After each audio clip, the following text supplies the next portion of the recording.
guys, welcome to ITAC Information Technology and Communication. For the sake of those that are just joining us for the first time, this is a program where we dissect and give you a lot of insights in respect to technological topics. I am your host on the show, on the program, Favor Tower. Do well to stay tuned and don't go nowhere. We're about to give you guys nothing but the best of educative content. In the heart of Ondo State and Nigeria, there is a place where innovation thrives and dreams take flight. Welcome to Information Technology's hub and signature. At ITAC, we're more than just a technology hub. We're a nurturing and synergistic community that fosters the creation and support of information technology products and services. Here, people from all walks of life come together to gain digital skills and access top-notch infrastructure, turning their ideas into successful digital ventures. Entrepreneurs find a home at ITAC, where they can transform their ideas into successful digital ventures. With the support of our vibrant community, we strive to establish an ecosystem that nurtures creativity, collaboration, and entrepreneurship, allowing individuals to flourish and make a meaningful, long-lasting difference. At ITAC, we embrace the convergence of technology, creativity, and business, fueling innovation and driving digital transformation. Our commitment to excellence, innovation, and partnership supports organizations and individuals in realizing their vision of making a lasting impact on the digital landscape. Join us at Information Technology Hub and Synergy, where innovation knows no bounds and dreams become reality.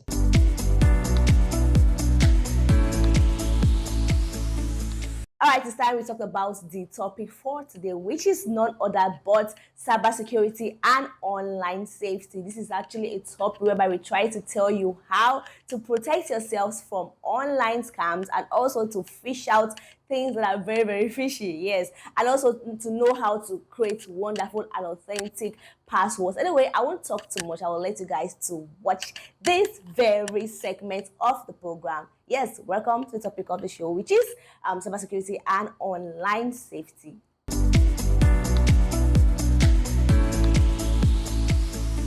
Cybersecurity. Cybersecurity is the practice of protecting systems, networks and programs from digital attacks. This has been fueled by the explosive growth of the internet, with 3.4 billion users, which has become a haven for hackers. Cybercrime has quickly become a top-level security priority across the globe. This has created a huge demand for cybersecurity experts. This is why learning about cybersecurity is more important than ever to develop secure software, identify and respond to cyber threats, and critically analyse digital evidence to solve and prevent crimes. Cybersecurity can open up many different career pathways. For example, ethical hackers are useful in testing the system's security, while a cyber forensic investigator works with law enforcement to retrieve data or find digital evidence. We are more reliant on technology than ever, and cybersecurity plays an integral part in every device we use.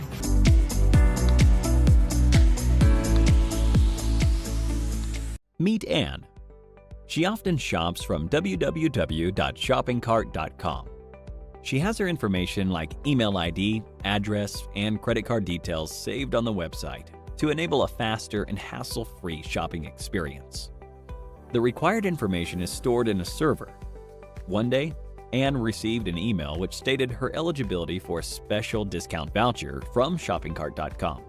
In order to receive the coupon code, she was asked to fill in her shoppingcart.com account credentials.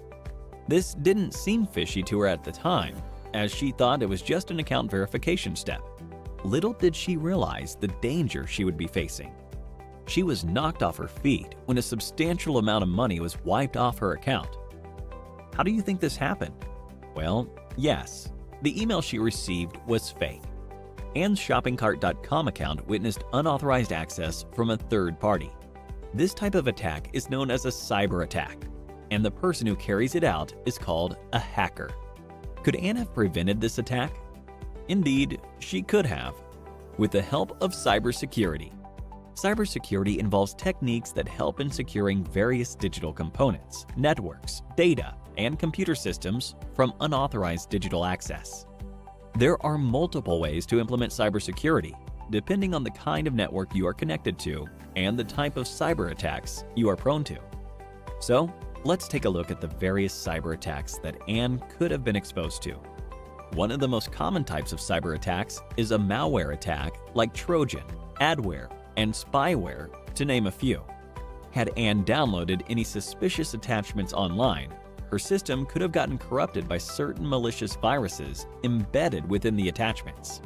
Next is a phishing attack, the type of cyber attack which Anne experienced. Here, the hacker usually sends fraudulent emails, which appear to be coming from a legitimate source. This is done to install malware or to steal sensitive data like credit card information and login credentials. Another type of attack is the man-in-the-middle attack. Here, the hacker gains access to the information path between Anne's device and the website's server. The hacker's computer takes over Anne's IP address. By doing so, the communication line between Anne and the website is secretly intercepted. This commonly happens with unsecured Wi-Fi networks and also through malware. Password attack is one of the easiest ways to hack a system. Here, Anne's password could have been cracked by using either common passwords or trying all possible alphabetical combinations. To prevent future cyber attacks, Anne sought to implement a few cybersecurity practices. First, she installed a firewall. As the name suggests, it is a virtual wall between Anne's computer and the internet. Firewalls filter the incoming and outgoing traffic from your device to safeguard your network, and they can either be software applications or hardware reinforcements. Secondly, Anne implemented honeypots. Just like how flowers attract bees, dummy computer systems, called honeypots, are used to attract attackers. These systems are made to look vulnerable in order to deceive attackers, and this, in turn, defends the real system. In addition to these, she also decided to use unique alphanumeric passwords, antivirus software, and started avoiding mails from unknown senders. That was Anne's story. Cyber attacks are not just confined to individuals, but also to public and private organizations. The cyber attacks carried out in such places are more deadly, and they result in colossal losses. Motives of such attacks are many, starting from tampering with crucial data to monetary gains. Let's have a look at a few of the cyber attacks that companies are subjected to. Various public sector organizations and large corporations face the Advanced Persistent Threat, APT. In this form of attack, hackers gain access to networks for a prolonged period in order to continuously gain confidential information. Companies also witness the denial of service attack, where networks are flooded with traffic, which in turn leaves legitimate service requests unattended. A variant of this is the distributed denial of service, DDoS attack, when multiple systems are used to launch the attack. When a hacker manipulates a standard SQL query in a database-driven website, it is known as a SQL injection attack. By doing so, hackers can view, edit, and delete tables from databases. Amidst a plethora of cyber attacks, it is indeed a challenge for organizations with several networks and servers to ensure complete security. This is not an easy task, and to help with this, cybersecurity professionals are hired to work on identifying cyber threats and securing a company's network. There are multiple job roles in the field of cybersecurity. If hacking fascinates you, then the role of an ethical hacker is something to be explored. Such professionals try to exploit a network's vulnerabilities, just like how a hacker would do, but only to identify those vulnerabilities and resolve them for protection against an actual cyber attack. But if you are looking to design robust security structures, then the role of a security architect is more apt. A Chief Information Security Officer, CISO, plays a crucial role in enterprise security and is entrusted with the overall safety of the information in an organization. Welcome to to ITHAC Creative Productions, your ultimate destination for all your creative and digital needs. From captivating films to engaging content, we bring your stories to life with precision and passion. Our expert team crafts original content, adapts existing ideas, and creates powerful promotional videos tailored to your brand. Boost your online presence with our comprehensive digital marketing services, including video marketing, social media production, and targeted online ads. Capture every special moment with our full-service event coverage, ensuring your events are remembered forever. Bring your imagination to life with our animation services and immersive VR/AR experiences. Partner with us for insightful consultation and collaboration to achieve your creative goals. Visit us at www.ithac.org. ITHAC Creative Productions. Innovate, create, inspire.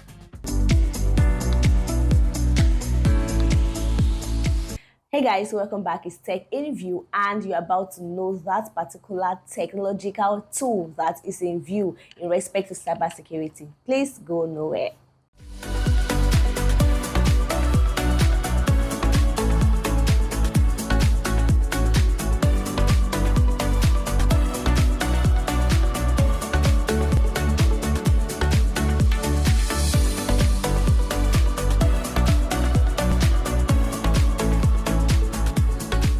Using password managers now more than ever, and overall that's a good thing because humans suck at creating strong, unique passwords, but the Bitwarden CLI incident is a reminder that password managers are software, and software has a supply chain. In this case, attackers did not crack Bitwarden's vault encryption or dump everyone's saved passwords, but they were able to compromise the NPM distribution path for the Bitwarden command line tool. Which means the real victims in this case were mostly developers and automation systems that installed one poison CLI package to steal developer credentials that could be used later on to compromise other services, especially if those services are maintained by developers that don't hear about this issue and take the proper remediation steps to refresh all of their keys. To understand the Bitwarden compromise, we have to start with Checksmarks, which is an application security company. Its platform is used to scan code, dependencies, containers, and help reduce security risk inside of developer workflows and CI/CD pipelines, which means Checksmarks tools often run in exactly the places that attackers want access to the most, like source repos, IDE extensions, build systems, and GitHub Actions, which is the specific vector that led to the Bitwarden compromise. The incident started on March 23, 2026, where Checksmarks suffered a compromise connected to the Trivy supply chain attack, which Checksmarks believed may have allowed attackers to harvest credentials and gain unauthorized access to its GitHub repositories. Then a second attack occurred on April 22nd, where Checksmarks, VS Code extension, Developer Assist extension, and public AST GitHub action were compromised. Those compromised GitHub actions allowed the hackers to pull data like GitHub tokens out of the workflows of the developer teams that were using the compromised actions. So a GitHub action is not just some passive dependency. It is code that runs inside your build pipeline, and if a trusted action is compromised, the attacker may be able to execute code inside workflows that build, test, publish, or deploy software. And depending on how the workflow is configured, that runner may have access to GitHub tokens, NPM publishing permissions, cloud credentials, environment variables, and other secrets. According to Step Security's analysis, the attackers compromised a Bitwarden engineer's GitHub account, modified the CLI publishing workflow, and abused the trusted NPM publishing path to push the malicious Bitwarden CLI package, which was distributed through NPM between 5:57 p.m. and 7:30 p.m. Eastern Time on April 22nd, 2026. So if you were unlucky enough to install Bitwarden CLI through NPM during that 90-minute time frame, you would have received a malicious package that conducts a multi-stage attack where first it triggers a script called bwsetup.js. That script would install bun, and then inside of bun run an obfuscated stealer script called bw1.js, which would do some fingerprinting to see what OS you're running and what API keys you have, SSH keys, and tokens that you have for stealing, and then send those off to the hackers. Now, the scope of users affected is fairly narrow. On Bitwarden's community forum, one of the moderators estimated that in the 90-minute window of compromise, only about 334 downloads of the malicious Bitwarden CLI 2026.4.0 package occurred.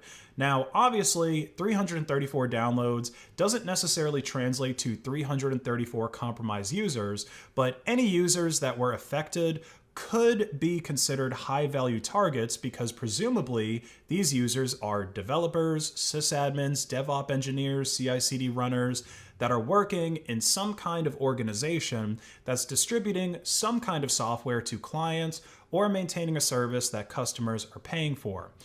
So if these users unintentionally introduced a stealer malware into their production systems, then the supply chain attack could continue to affect the software that they're all working on. And then if that software is a dependency for another piece of software, the supply chain attack just continues going on until eventually a service that a lot of people depend on is compromised in a severe way.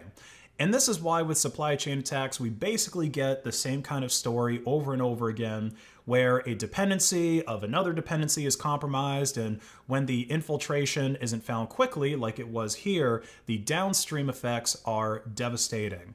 So in order to protect yourself from these kinds of attacks, the first thing that you should do is stop treating package managers like they're magic truth machines, especially if you're using NPM, which itself has a massive dependency chain and a lower barrier to entry for these kinds of attacks. Especially in situations where you're installing something that has high security sensitivity like a password manager, compare the version of that password manager that you're downloading from NPM against the vendor's official release channels before installing it. Bitwarden CLI can be installed through multiple different ways: native executables, NPM, Chocolatey, Snap, and Flatpak, and Bitwarden's documentation also says that its GitHub build pipeline creates a SHA-256 checksum file for the CLI downloads. So if NPM suddenly has a new version, a much newer version, but the GitHub release, the checksums, the changelogs, Snap, Homebrew, and etc. do not line up yet, that mismatch should make you stop and investigate before installing it on a machine that contains your developer secrets. Another security process that kind of seems unintuitive, but actually is somewhat effective at mitigating these supply chain attacks, is to just delay updates to software, especially when the update doesn't actually contain any critical security fixes for anything. Because these supply chain attacks have become so common, a lot of organizations have started to stagger updates to their software, especially in cases where, again, there's no major security fixes, it's just like a feature update. So they'll stay on a previous version of software for a couple of weeks or more just to sort of wait for the dust to settle and see like, okay, is there going to be some major compromise of this new version of software? And then if it doesn't, then they'll go ahead and update. And since this particular hack affected a password manager, it's also worth mentioning the offline password managers like KeePassXC. Now, this isn't necessarily a magic shield. I mean, you guys know that I'm more in favor of offline self-hosted password managers versus the online centralized one. But still, at the end of the day, KeePassXC is a piece of software, and literally any piece of software could fall victim to a supply chain attack. But because it is self-hosted and offline, your individual KeePassXC vault is not part of a giant hosted, centralized password manager target that many different organizations depend on, and it's not normally being pulled into build systems through NPM. So because it's decentralized, because each KeePassXC vault is kind of, its own thing in every different organization, and because it's less mainstream, it's not as high value a target as something like Bitwarden. But again, investigating and verifying the critical software that you're using in your organization is the best thing that you can do to not fall victim to these kinds of attacks.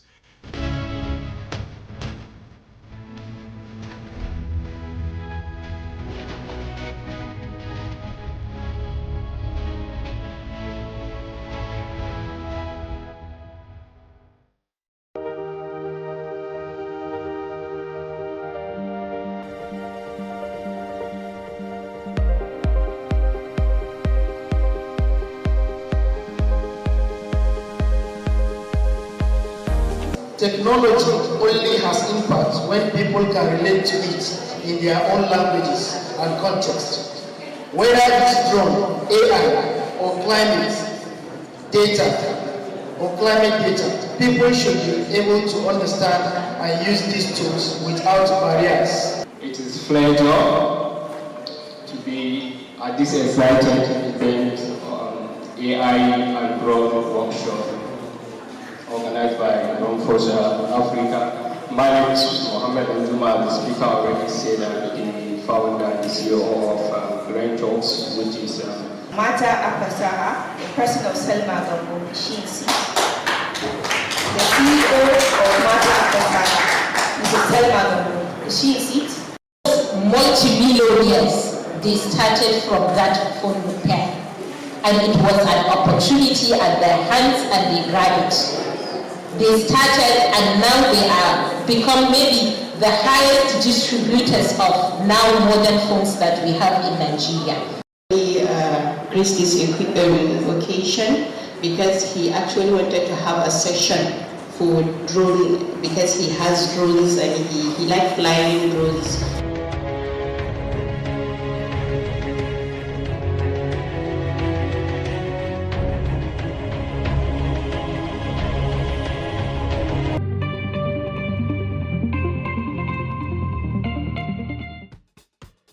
Welcome to ITHAC Creative Productions, your ultimate destination for all your creative and digital needs. From captivating films to engaging content, we bring your stories to life with precision and passion. Our expert team crafts original content, adapts existing ideas, and creates powerful promotional videos tailored to your brand. Boost your online presence with our comprehensive digital marketing services, including video marketing, social media production, and targeted online ads. Capture every special moment with our full-service event coverage, ensuring your events are remembered forever. Bring your imagination to life with our animation services and immersive VR/AR experiences. Partner with us for insightful consultation and collaboration to achieve your creative goals. Visit us at www.ithac.org. ITHAC Creative Productions. Innovate, create, inspire.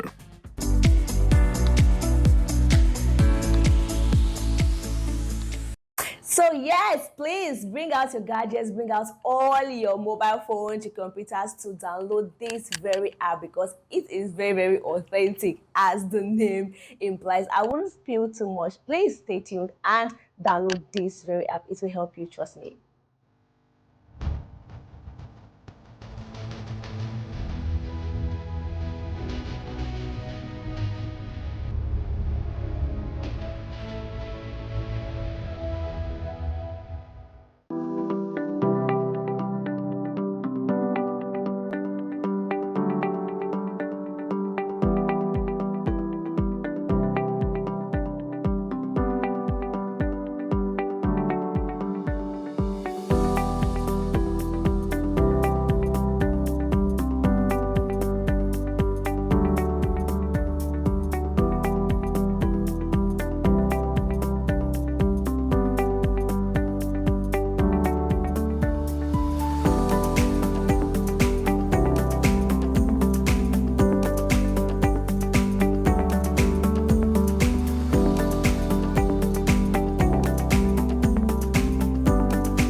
Welcome back, guys. We've come to the end of this particular program for today. My name is Favor Tao, and do well to catch me same time, same session next week. I will be very, very glad to see you every week. Please, bye for now.